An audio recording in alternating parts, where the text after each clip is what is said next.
36일 만입니다. 무엇이? 관저농성윤 도주설 나온 날 36일 만에 등장해 경호 점검입니다. 여길 좀 볼까요? 어렴풋하게 화질이 썩 좋진 않긴 합니다. 왜냐하면 멀리서 망원으로 찍었기 때문인데 어렴풋이 보이는 이 아웃라인. 네. 윤석열 대통령 같다라는 생각이 들죠. 실제로 걸음걸이나 이런 거를 보면 윤 대통령 같다라는 겁니다. 이 주변에 다니면서 뭔가 이게 얘기하는, 지시하는 것 같기도 하고요. 얘기하고 가는 뒷모습을 보면서 옆에서 꾸벅 인사도 주변에서 하는 모습을 볼 수 있습니다. 네. 윤 대통령인 것 같다라는 건데, 근데 지금 이런 상황이 사실 김기영 대변인님, 네. 지금 상황이 체포영장 2차 집행이 오늘이야 내일이야 이런 얘기가 나오고 있는, 어떻게 보면 일촉즉발 뭐 그런 분위기의 상황인 네. 건데 왜 그동안 안 나오다가 한 달이 넘게 안 나 36일 만에 이렇게 공개적으로 나온 것이냐라는 생각이 들어요. 그 평상시에 뭐 관저에서 산책을 하실 수 있죠. 네. 그런데 모든 것들이 이제 타이밍 시기가 굉장히 중요하지 않습니까? 대통령이 도주했다, 뭐 어디로 갔다, 도망갔다 이런 가짜 뉴스들이 난무하고 있습니다. 그러니까 그런 가짜 뉴스를 통해서 민주당은 선전선동을 통해서 분위기를 잡아가는 거죠. 대통령의 권위를 떨어뜨리는 겁니다. 그래서 체포영장의 어떤 집행 과정에 있어서 아주 강하게 몰아붙일 태세를, 분위기를 만드는 겁니다. 이게 한 번이 아니거든요. 그 뭐 탄핵이 가결됐을 때 국회에 누가 오셨냐, 음모론에 어떻게 보면 상징이라고 할 수 있는 김어준 씨가 와서 암살조 얘기를 하고 갔습니다. 이거에 대해서 뭐 이재명 대표는 뭔가 맞장구를 치는 듯 했지 않았습니까? 그 이후에 어떤 분위기가 막 조성이 됐었죠. 탄핵이 가결됐고 그 부분에 있어서 근데 민주당은 내란 혐의는 헌재 재판에서 심리에서 빼고자 합니다. 결국은 뭐냐면 국회의 허들을 넘어가기 위해서 가짜뉴스를 동원하고 분위기를 몰아가고요. 실체적 어떤 진실을 위해서 차분차분 하나하나 따지기 위한 헌재의 과정에선 뺀다는 말이죠. 이게 바로 사기 탄핵이고요. 어떻게 보면 가짜뉴스의 어떤 분위기를 통해서 분위기를 몰아가는 전형적인 민주당의 패턴에 대해서 대통령이 몸으로 보여줬다고 봅니다. 저는 이게 그냥 우연한 일치는 아니고요. 대통령이 이른바 3차 저지선이라고 하는 데까지 내려와 가지고 네. 분명히 본인이 촬영되고 있다는 거를 알았을 거라고 봅니다. 그러니까 지금 민주당에서 얘기를 하는 이른바 윤 대통령이 도주했다는 제보가 있다라는 이런 얘기에 아니다, 나 이렇게 건재하다라는 걸 직접 보여준 거 아니겠느냐라는 거죠. 도주설 그게 무슨 말이야 하시는 분도 있을 수 있어요. 그래서 준비했습니다. 안규백 의원 얘기를 좀 들어보고 올까요? 제가 들은 정보로는 이미 용산을 빠져나와서 제3의 장소에 도피해 있다, 이렇게 듣고 있습니다. 네, 제보를 받았습니다. 네. 뭐 더 확인을 해봐야 되겠습니다만은 아마 경찰에서도 그런 비슷한 소재 파악을 하고 있다라는 얘기를 제가 어제 들은 바가 있어요. 이미 한남동 그 관저에 있으면은 굳이 소재 파악을 하고 있다는 얘기를 할 필요가 없지 않겠습니까? 이게 사실 이게 잡범도 이런 잡범이 아닙니다, 이게. 어제 국회에서 대통령이 어디 도피를 했다고 질문을 하고 제보를 받았다고 그런 악의적인 소문을 퍼뜨리는 일이 생겼습니다. 정말 안타깝고 통탄스러운 일입니다. 제가 어제 저녁에 분명히 관저에 가서 대통령을 관저에서 뵙고 나왔습니다. 정말 있을 수 없는 거짓 선전선동이 일어나고 있는 것입니다. 오늘 관저도 다녀오셨잖아요. 다녀왔어요. 대통령님 혹시 만나셨을까요? 제가 점심 약속 때문에 나왔는데 거기 계셔요. 그럼 민주당에서는 확인했어요. 계속 뭐 제3의 장소에 가 계시다 뭐 이런. 그 거짓말이에요. 네. 지금 윤갑근 변호인과 그리고 윤상현 의원 얘기까지 들어봤습니다. 유진 이거죠. 윤, 제3장소에 도피 의혹 띄우냐, 용산 관저에 있다, 일축. 지금 윤 대통령 측도, 그리고 윤 대통령 뭐 거의 매일 만나고 있는 윤상현 의원도 관저에 있습니다라고 얘기를 했다라는 거죠. 그럼 관련해서 지금 김기영 대변인께서는 가짜 뉴스라고 그랬거든요, 김진욱 대변인님. 가짜 뉴스와 거짓말은 차이가 있는 거 아닙니까?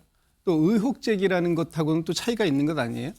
거짓말을 했다 알면서 한 것은 거짓말이고 가짜 뉴스일 수 있겠죠. 네. 그러나 뭔가 그 정황이 있어서 확인해 봐야 된다. 내용을 좀 확인해 달라라고 얘기하는 것은 의혹을 제기하는 겁니다. 그런 의혹 제기에도 저기 야당에서 의혹을 제기하는 것은 충분히 개연성이 있는 그런 과정들이 보여졌기 때문에 그런 부분들에 대해서 확인을 하는 차원을 그럼 이런 뭐 아무 말도 하지 말라는 거예요. 그래서 대통령께서 이렇게 건재하게 계시다니까 다행히 한데 저렇게 건재하시게 내려오셔가지고 본인의 어떤 그 관저가 요새화로 변해가고 있는 모습을 보면서 즐거우셨을까요? 저는 즐거우시면 안 되셨을 것 같아요. 안심하시면 안 되셨을 것 같아요. 왜냐하면 지금 용산의 관저가 요새화로 변해가는 모습을 보고 있는 국민들은 굉장히 복장이 터지고 있는 상황 아닙니까? 지금 대통령께서 법치주의를 말씀하시고 헌법을 수호하겠다라는 선서를 하신 분이시라면 지금 적법하게 발부된 이 체포영장에 응하는 게 법치주의를 수호하는 것이지 본인이 그 안에서 잘 안전하게 있기를 바라는 마음에 지금 저렇게 바깥에서 많은 분들이 고생하면서 이 철벽 치고 또 심지어는 쇠사슬까지 치는 저런 모습을 갖다가 지금 전 세계인에게 보여주고 있는 모습이라면 야 이런 건 이제 그만해라. 내가 당당하게 나갈게. 이런 말씀을 하시려고 내려오신 줄 알았더니 그게 아니었다. 점검하러 내려왔다라는 모습에 상당히 실망감을 갖는 모습입니다. 네. 아니 그럼 의혹도 제기를 못하느냐. 그런 정황이 있고 의심스러우면 의혹을 제기할 수 있는 거 아니냐라고 말씀을 하셨어요. 사실 이런 의혹에 대해서 오동훈 공수처장이 사실 이런 얘기를 앞서서 하긴 했었습니다. 잠깐 들어보고 올까요? 윤석열은 관저에 있습니까? 지금 그런 부분에 대해서는 정확하게 보고받은 건 없습니다. 알지 또 못합니까? 말씀드릴 수도 알지 도망갔을 가능성도 있다고 생각하십니까? 그 여러 가지 가능성에 대해서 생각하고 있고 가능성 또 있다고 보는 자세한 거죠. 내용에 대해서는 또 자, 수사에 관한 것이라 말씀드리기가 처장님, 그 여러 가지 가능성에는 피의자가 숨었거나 아니면 도주했을 가능성도 있다고 보는 거죠. 여러 가지 가능성 중에. 네, 맞습니다. 네. 네. 박범계 의원이 재차 물어보죠. 재차 물어보니까 그럴 가능성도 있다고 보는 거죠. 그러니까 네, 맞습니다. 라고 얘기를 했습니다. 그럼 이런 대답을 볼 때 김기행 대변인 이거는 원론적인 답변이었다라고 봐야 된다는 겁니까? 네, 뭐 억지 춘향 우격다짐으로 어거지로 질문을 유도하는 거 아닙니까? 마지못해서 예라고 했죠. 근데 저는 지금의 민주당이 이 문제를 풀어가는 방식을 봤을 때 네. 지금 체포를 위한 체포 아닙니까? 조사를 위한 체포도 아니고 진실을 규명하기 위한 방법이 아니라 대통령을 어떻게 보면 망신을 주겠다는 방식입니다. 그렇다면 전 수사기관이 제일 중요한 건 공정성입니다. 그 부분에 대해서 그걸 담보하기 위해서는 권력기관으로부터 독립을 해야 되는데 이상식 의원이 내통하지 않았습니까? 그렇게 공수처가 보니까 뭐 이렇게 윽박지르고 있습니다. 제가 공수처장이라면 당당하게 이렇게 얘기할 것 같아요. 저희 법리와 헌법에 따라 증거에 따라서 수사합니다. 더 이상 이런 말씀하시면 곤란합니다. 국민들이 보고 있습니다. 이럴 텐데 그냥 예스 이러고 있지 않습니까? 네. 지금 야당이 몰아붙인다라고 표현을 하셨어요. 거기에 공수처장이 예스라고 답하는 것도 문제다라고 좀 지적을 하셨습니다. 지금 상황은 어쨌거나 결론적으로는 윤 대통령 지금 관저에 있다. 본인이 직접 나와서 보여줬죠. 나 여기 있어. 라는 상황이 됐습니다. 근데 그렇다고 한다면 이게 민주당에도 의혹을 제기한 민주당의 역풍으로 가진 않겠느냐라는 점이 있죠. 다음 기사를 좀 볼까요? 다음 기사, 네. 조선일보. 야, 이딴 무리수의 역풍. 일부 조사에서 여야 지지율 근접입니다. 네.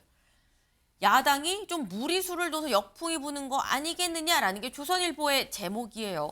근거가 여론조사입니다. 여기 좀 보겠습니다. 1월 4일에서 6일 한길리서치와 이 쿠키뉴스가 이 여론조사를 보면 국민의힘의 정당 지지율이 36.3, 민주당이 37입니다. 0.7%포인트 차이예요. 김진욱 대변인님.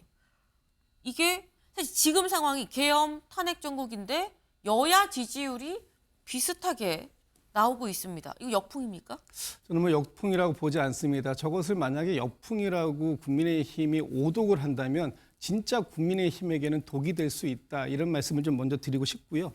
아마 윤석열 대통령과 국민의힘이 지금 이제 한 몸이 돼서 혼연일치가 돼서 보수 여론을 결집시키고 있기 때문에 일부 국민의힘의 지지율이 올라오고 있는 것은 사실인 것 같아요. 그런데 지금 이 기사 같은 여론조사 기관에서 나온 조사를 보니까 네. 저는 좀 신뢰도의 의문을 좀 가질 수밖에 없는 상황이 있던 게 이 조사에서 같은 조사입니다. 같은 네. 조사에서 30대에서 국민의힘이 42.6%, 민주당이 27%가 나오더라고요. 과연 30대에서 이렇게 나올 수 있는가? 또 하나 지역별로 보면은 서울에서 국민의힘이 36, 민주가 32 정도 나옵니다. 네. 또 경인 지역에서 국민의힘이 41, 민주가 36이 나오고 강원 제주 지역에서는 국민의힘이 20, 민주가 37.9%가 나오더라고요. 네. 과연 지금 수도권과 강원 지역이 그동안 전통적으로 민주당이 우세했고 강원 지역에서 그 국민의힘이 우세했던 이런 지역에서도 이렇게 뒤바뀌는 어떤 비슷한 박빙의 결과가 나올 수 있는가? 이건 좀 조사해 봐야 될 필요가 있을 것 같고요. 또 하나는 여기에서 재밌는 조사가 하나 더 있더라고요. 오늘 같은 조선일보 기사였었는데 지금 이 조사에서 보면은 네. 차기의 대권 주자 1순위 그동안 가장 이렇게 잘 안 잡혔던 김문수 지금 장관이 15.6%로 1등이 나오고 오세훈, 유승민, 한동훈 이분들이 보통 평상시에 잡혔던 한 9%대가 나와요. 그렇다라는 것은 약간 이 지금 조사가 물론 뭐 여론조사가 나왔으니까 어느 정도의 근거를 가지고 했겠지만 저는 조금 더 신뢰도를 좀 높이는 부분이 필요하다라고 보여지고 오늘 MBS 조사 결과도 나올 것이고 내일 갤럽 조사도 나올 텐데 그것까지 다 같이 한번 지켜보고 얘기하는 것이 맞겠다 이런 생각을 해봅니다. 네. 지금 말씀은 이 여론조사 하나만 놓고 볼 순 없다. 왜냐하면 다른 항목들도 같이 좀 비춰봤을 때 나는 신뢰도에 의문을 제기한다. 다른 여론조사들이 추가로 나오는 것까지 같이 합쳐서 보자라고 말씀을 하셨어요. 내일 여론조사가 또 추가로 발표가 되면 저희가 그 얘기도 좀 같이 다룰 수 있도록 해보겠습니다. 다음 키워드로 넘어가 볼까요?